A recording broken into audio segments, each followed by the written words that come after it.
Hi everyone, how's it going? Welcome to Fuel Power and welcome to a bustling Beaulieu for Simply British Classics. We're here today in the Mini and we've also got Gertie the A30 van with us. So let's go and check out what else is here. We start off our walk around here at Simply British Classics with this Triumph TR4. Looks quite similar to the TR5, which of course, well, surprisingly enough, followed it. This one's absolutely gorgeous, lovely condition, metal fan down there. I'm used to seeing the plastic type that's on the classic Minis, as I've got with mine, which is just sat over there. Lovely engine, very well detailed and very, very clean under here. I'd imagine this car's probably been restored at some point in its life. Yeah, really liking the colour on this. MG magnet, wooden dashboard, lovely seats, very tall gear stick. And look at the little tiny mirrors just clipped on here. That's a little detail I really like on these. Even the octagonal little detail on there, it might even be a radiator cap, I'm not quite sure. All the badges on the front. Look, little aerial as well. Jaguar Mark II, 3.4 litre. These things, typical criminals getaway car back in the day. Very, very popular because they were so quick.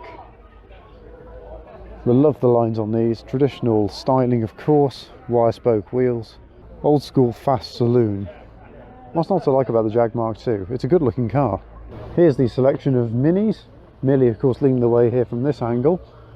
I think she's the newest Mini in this row, which is quite unusual to say, especially with the recent looks at Minis at all the previous shows I've been to this year.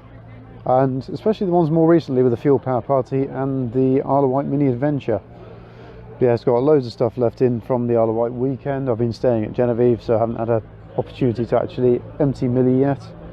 But yes, looking good. Starter problem on this now fully repaired, so she is back up and running and has been for the last week or so. I'm running extremely well. Actually seems to be performing better than she ever has done to my ownership, so clearly doing the dizzy on it really made a difference. The next to Millie, a Morris Minor or Morris Mini Minor Traveller. Traditional wing mirrors, little tiny overtaking mirror up here. Gone for the rectangular shaped one. Personally I prefer the round ones, but that's personal opinion liking. Mark 1, external door hinges, sliding windows. It's in gorgeous condition this, but all the extra boot space, I envy that. I like a car that's practical. Little Austin 7, Mark 1 Mini. So you've got the little fold down rear number plate. The round or oval style rear lights, external door hinges, still sliding windows. Mark 1 style wavy grille being Austin and mustache. Overrides as well. Little details, all adds up. This car's lovely in that blue with a white roof. Very, very traditional, especially with steel wheels. Little Mini, I think this one's a Mark 3 or 4. It's quite hard to tell the difference between the two. 10-inch wheels. Latest seats, in fact they're Recaro seats, they might even be out of a Ford of some sort. Third brake light. Pioneer speakers, more I guess traditional with these as well. A few little different things about this. It's got Mark II rear lights on the back. It's got that little light down there, which is obviously going to be the reversing light for it. I'd imagine that's activated by a tiny switch somewhere in there. Quite similar to Ian Campbell of Team Ballylock Classics with his one. In fact, there's a switch on the dashboard, so that might well be for that. But also it's got the Mark 1 number plate holder, which of course folds down so they can have a picnic basket hang out the back. Probably not legal now, but very much was for the Mark 1 Minis. Really liking the arches on this as well. I think they're Group 2s if memory serves correctly. You can tell I like Minis, I really like them a lot. This one here, on Instagram, Bruce Mini 1972. It's a lovely colour, it's not too dissimilar to my Mini's Henley Blue. Might even be Henley Blue. It's quite difficult to tell without chatting to the owners, which I haven't had a chance to speak to this one yet, because they've not been around the car yet, at least in the time I've been here. Lovely little gauges, oil, battery, water, everything you could possibly need in there. Internal door hinges as well. So I'd imagine this is probably, again, Mark 3, Mark 4. July 72, so that'll be Mark 3. Tiny 10-inch wheels. 10-inch wheels really do suit Minis. As much as I like them though, I'm keeping mine on 12s. You've also got these three at the back. Nice little Leyland Mini. 10-inch with a roof rack. This has got the rear lights, which have got the reverse lamp in there, so I imagine that's probably, judging by the number plate, that's quite an early number plate. There's probably a later shell on there. But I do like it. It's got the same sort of style of door mirrors as my Mini. An Austin 7 Mini. Absolutely glorious thing, the peak of the Mini design, I think it's safe to say. Or at least it's the closest to the original vision of Sir Alec Isagonis. Very simple, very well laid out. In fact, this one's been on the Isle of Wight Adventure 2020. I think it's been on the 2022 one. If we have a look around the other side, there might be a sticker in the window. Yes, there is, just there. The very simple layout, singular dash dial. It's even got the really long and extended gear stick in there, so that way you can tell it's a genuine Mark 1. And these are quite rare now. Opening rear windows as well, so I suppose maybe quite a high model on these, I'm not quite sure. They might well have all opened at that point in time, who knows. Also, that red Mini has also been on the Isle of Wight Adventure. Little Mini Clubman. Again, sort of a bit of a redesign of the Mini to try and freshen it up, fit it in with the British Leyland range at the time. Especially with things like the Maxi, which you can really see the face of in the Clubman. I like this colour, suits this particular car well, especially with the checker roof. Just all little details, quite dark in this, I'm not sure the camera's going to pick it up too well in there. It's got a roll cage, no rear seats by the looks of it. Perfect for two people there to go touring in. The Lotus Cortina, absolutely gorgeous little cars these, especially with the greenish stripe going down the side of the car. It's really distinctive, you can spot them a mile away. Lotus badging absolutely everywhere, the steering wheel, the gear stick, even on the rear quarter of the car just there. I imagine it's probably got some form of badging on the front. There we go, yes it does. It says console on it, so possibly a replica of one, not entirely sure.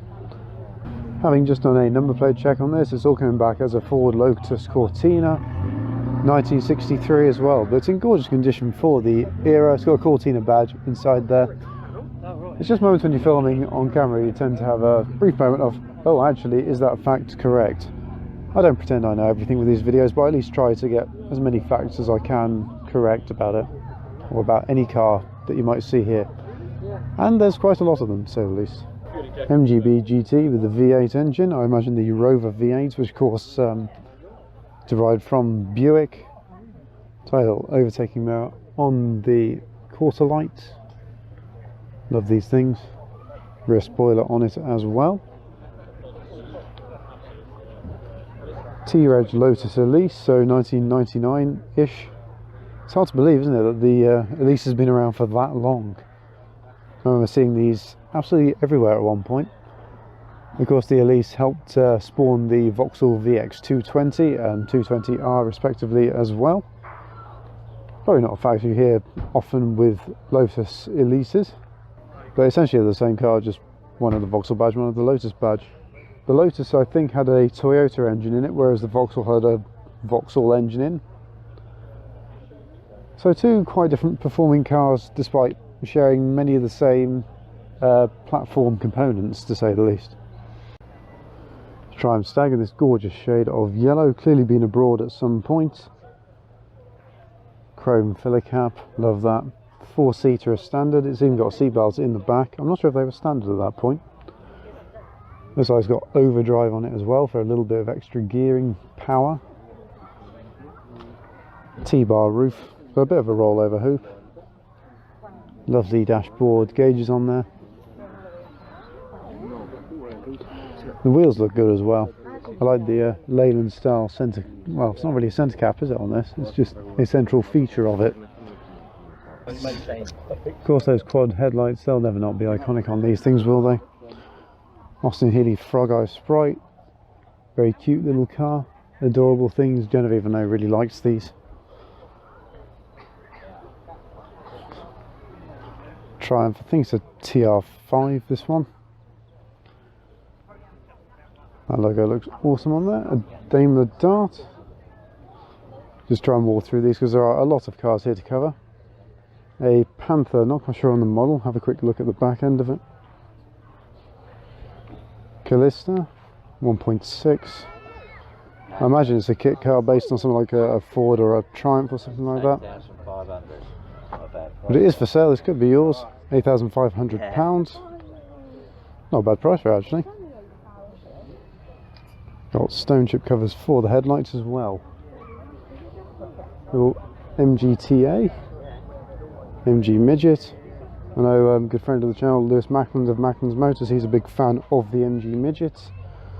Ford Sierra, we've seen this one before at one of the previous Simply events.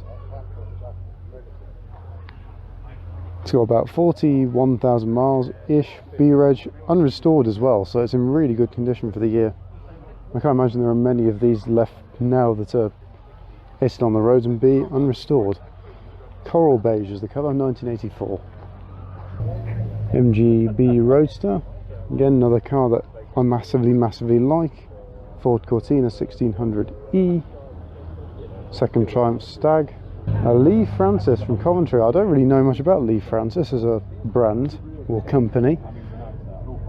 I like these. I know they produced a lot of pre-war cars. A Jensen Interceptor, of course, traditional shape.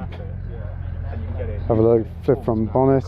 Quite Italian in styling. I think it was an Italian design house that actually designed these things. A Bristol. Again, not a brand I know too much about. It's a Bristol 411 from 1974. I didn't realise Bristol was still going on at that point. Little tiny aerial, the wheels look good on this. Very classically styled, automatic gearbox. Second Jaguar Mark II of the event, but we'll have a quick look underneath the bonnet of this and just look at all that glorious engineering. I love these things, just how they cram so much engine into what is essentially really quite a small space. It's just amazing. This particular car is an MG built under the Rover years. I think it was actually a bit of a last hurrah for the MGB. So of course you can see many of the traditional MGB lines in it. However, the dashboard is quite different. It's already quite a bit different in there. Rover V8 powering it.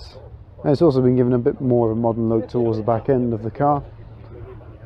But I think, as I say, it's I guess a kind of an attempt to revive the MG brand and also be a bit of a last hurrah for the MGB. Great looking thing though. I think they've done a really good job with the design on this, considering it's meant to be a bit more of a modern interpretation of what is essentially a very classic car. This little car I think is a kit car, much like the Panther over there. It's a JBA. It is for sale as well. It's a Falcon Tourer, 2.8 litre V6, serious offers £9,750. So yes, kit car built from a donor Cortina, based and updated with a Granada 5-speed gearbox, and later with a brand new Ford Cologne 2.8 litre V6. It's got a bespoke stainless exhaust fitted as well, so you'll know that'll never rust. It's twin exit, looks really nice. There you go, all the badging on the back. Wire wheels as well. That interior, just look at that, that is absolutely glorious. Like checker diamond plate, I guess, fabric, or at least that look. Red acrylic sun visors. That little Falcon logo on the front, that looks amazing. MGB Roadster, pre-facelift, MGB Roadster, post-facelift, see the differences. So these things had increased ride height, plastic bumps as well, mainly to try and sell them to the American market. Completely ruined the handling for the UK market. And the MGB was never quite the same, but it's still got its fans. And they're still good little cars, especially for enthusiasts and bringing to events like this today. Nothing wrong with them at all. Little Morris Minor, the original one, before the one that everyone associates with being the Morris Minor, like the Sort over there. This thing's absolutely glorious, quite similar to the Austin 7. In fact, it might all be the same car, just with a different badge on it. Big old wheels. Liking the spare wheel on the back of the car, and also the bungee straps holding something in place, not quite sure. Just noticed actually, the mount for the spare wheel is actually made of wood. A Ford Orion, based on the Mark IV Escort E-Reg, so late 80s, I think about 87-ish. Got seat covers on, keeping it all looking pristine and gorgeous in there. Of course, the Orion's the saloon version of the Escort. Jaguar Sovereign 4.2 litre mighty car, and the Triumph Toledo, part of the Triumph Dolomite Club, so it's quite similar to the Dolomite. It might even be a later model of that car. Got that very traditional front end that gives it a very distinct look. Let's move on to the rather large range of Morris Minors.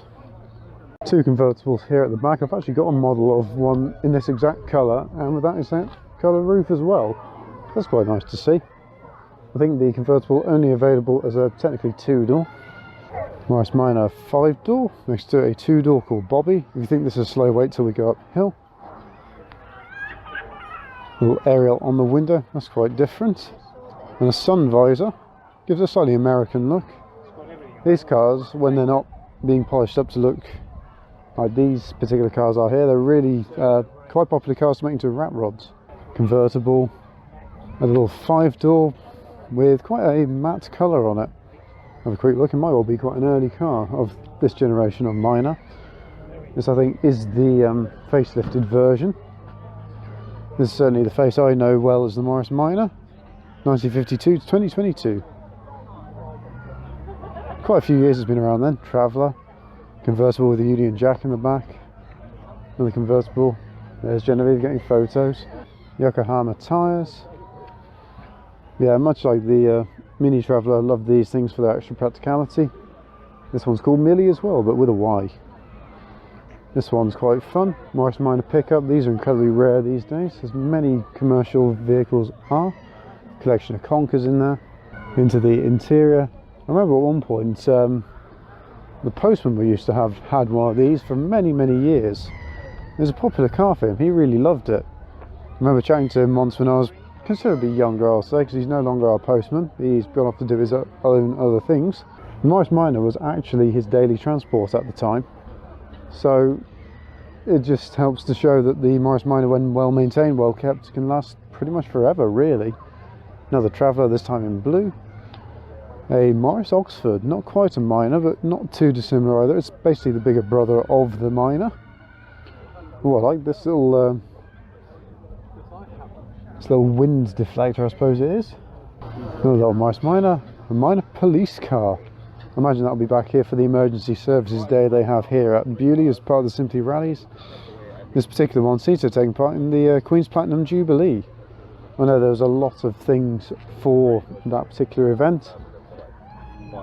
Things that are quite close to me, I guess, are the C5, because obviously I've got one, which is not here today, although I'm sure that'd be very much welcome at a Simply Classics or British Classics event, given it's a British thing. Yes, of course, Queen's Platinum Jubilee, the last full celebration I think we had of the Queen until her death, and obviously all the celebrations about her life and everything fairly recently. Boris the Minor, Morris Minor 1000cc, and here's a few of the little Minors at the end of it. So quite the selection of them from the Morris Minor Owners Club Dorset branch. Going down the line of cars here, we've got a couple of Triumphs, TR4, I think one's a TR5, Rolls-Royce Enthusiasts Club, of course bringing much of the larger cars to the event today. So you're lovely seeing these classic Rolls-Royces. It's great to see the design, the time and effort that people put into looking after these things. Not a car that many of us will ever have owned or ever will own, I'll say. We can certainly appreciate them for what they are, especially with the height of luxury they have. Italia 2000, this must be a Triumph of some sort. It is.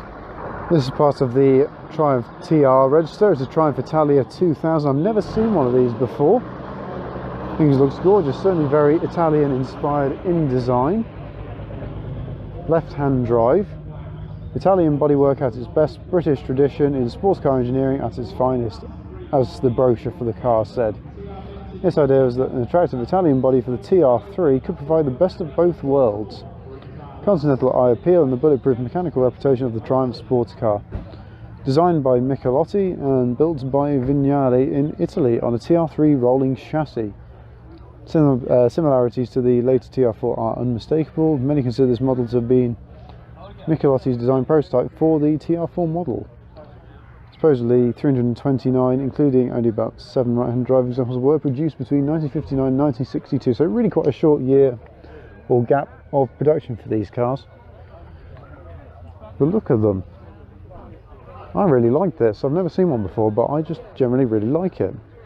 TR5 with overdrive, a TR7, and TR8 that followed it is exactly the same body-wise. The only difference I think between them that's obvious is it's got a different engine. The TR8 having a V8.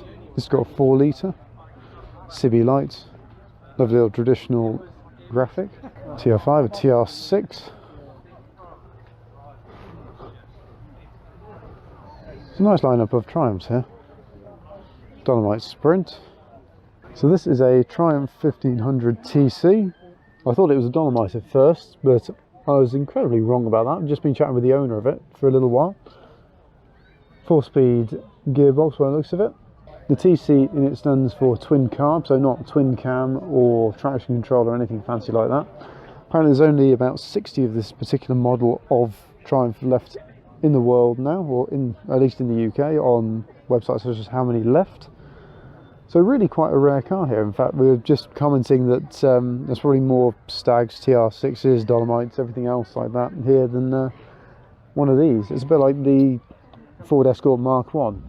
The Mexico's really, there's still quite a few of those left around, whereas just standard models, not so many. But yeah, the owner of this car, big fan of classics. He's also got a Morris 1100, and fitting more into my line of things, he's got a Mini convertible, fairly, I think, early 2000s of some sort. I'm not quite sure on the year, but yeah, it could possibly come on mini events, who knows. But lovely car, and the owner of it is a fan of classics as well. It's lovely chatting with people that think things. Triumph Dolomite Sprint, so slightly sportier version, hot version of the car. Dolomite, that I like. Another Dolomite Sprint with overdrive, and a de-bumpered one. The original 16 valve, and this one also had overdrive. You can just see it there on the gear stick.